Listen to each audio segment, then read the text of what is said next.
What's up everyone, and welcome back to Fiction to Reviews.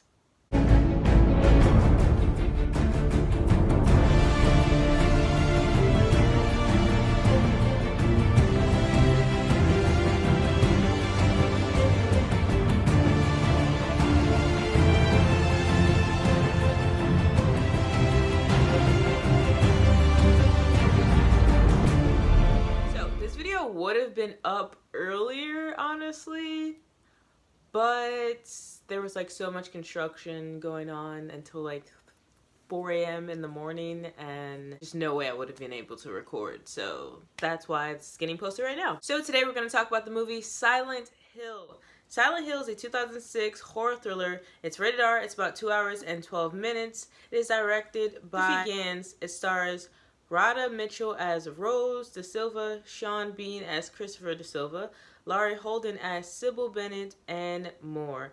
The mother named Rose goes in search for her daughter after she goes missing in this foggy, desolate, strange town called Silent Hill. One thing I immediately noticed was the visuals and how everything looked like a video game, which was so cool. I remember playing this video game actually. I don't, was it?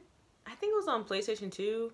I'm not 100% sure, but I remember playing this video game and it scaring the crap out of me. So they were able to take this video game and turn it into a movie. It's just genius, and I watched some behind the scenes stuff. But the visuals were definitely the first thing that I noticed, how all the walls were peeling and there was blood and it was like melting, and then suddenly everything would just like repair itself and like renew. Everything was just like dirty, abandoned, and just like falling apart. The common colors were like red and gray. Just everything they did with the color and the visuals and the tones just worked really well with it. And that part with like that thing walking, like it was like a man, but he was like tied up, but he also was like walking through the hallway while the lady was through the hallway. That part was mad creepy. And he was like, he had like a black tongue coming out. Like just everything with the visuals, even with the monsters, even with like the antagonist, was just so intense and so like, of course, there were parts like outside fog scenes when they were conversating that you could tell there was like a green screen, but for the most part, it gave me, like I said, video game aesthetics, and it looked believable. Mother's roller coaster of trying to find her daughter, you could really feel every emotion that she had as a mother, and the intensity that she was going through, the anxiety that she was going through, worried, sick about her daughter. She would just break out into cries like midway somewhere, like in the hallway. Even the dad, you know, as a character, you could sense his worry about his child and his wife. You could tell that they all did truly care about each other, and you could feel their emotions as characters. I also learned that the creepy nurse bandage women and like all the people who were like bandaged up and you couldn't see their faces, which, side note, I also did research, and that was purposely done, the whole no faces thing, and it's really clever. The people who were bandaged up, they were dancers. They hired these people who were actually dancers to do this part, to play these characters, and I thought that's pretty clever because you could see how like they distort their bodies and it kind of just flows in a way. It's like they were Thriller zombies, Michael Jackson, the way that they were moving and dancing around, but it also was like creepy in a way, and I thought that was really cool, and that was really clever to get those people to do that part, because dancers are very free and loose, and it just looked like a sort of possession with the dance. Especially when the music started, I know like everybody was just like in sync. That beast character, that antagonist, was truly a beast. Like, did you see it? Did you see how it just tore the flesh off that lady like with no hesitation? And not only that, it was extremely terrifying. Like, it looked terrifying. It looked big, it looked terrifying, and it just looked like you better get out of his way. Another good part visual wise was when the mother Rose was running through the corridor and everything was like super dark and red, and then she opens the door and then there's lights. They also had really, really good makeup. Like whoever did the makeup just was on point. The nurse woman who was sitting down, her eyes were white and there was just like blood dripping.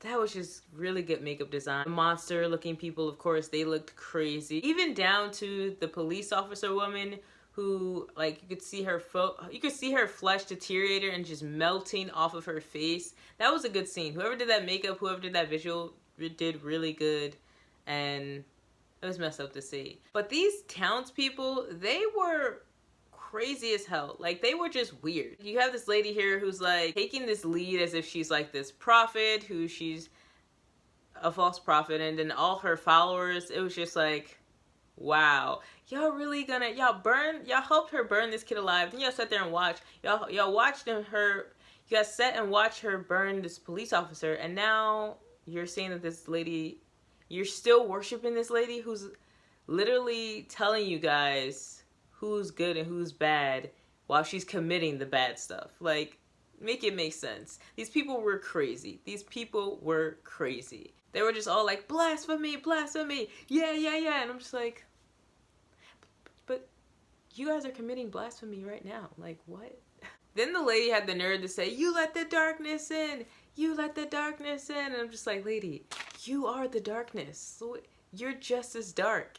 But it was really cool to see the girl come up from the ground on the bed, and like the whole rust of hands and the whole rust of wires just slaughtering and killing everybody. Like, that was crazy. That was a massacre. That was a great scene. It was literally like tearing people to shreds, and it was bloody.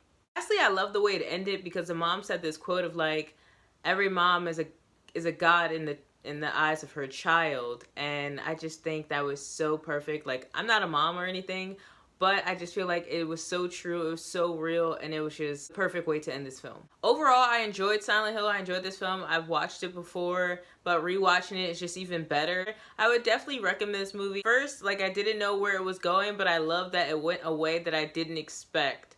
And I loved everything about this movie, and I definitely recommend it. You can watch it on Amazon. If you like this video, be sure to give it a thumbs up, and comment below, let me know your thoughts about the film.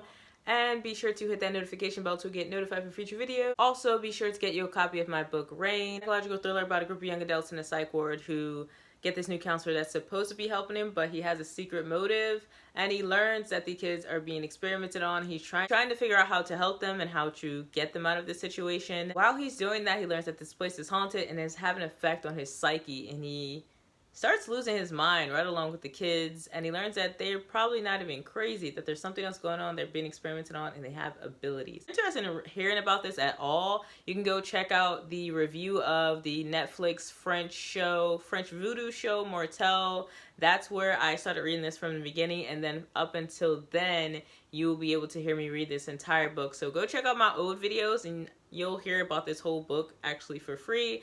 And also, if you want to purchase a copy, you can go to my website, kaleidoscopes.net. Also, be sure to hit me up at this email, fictiontreviews12, to get attached to my email list, so that we can talk about the books, so that we can discuss the books, so that I can give you tips on how to become a self-published writer. And I will see you all next time.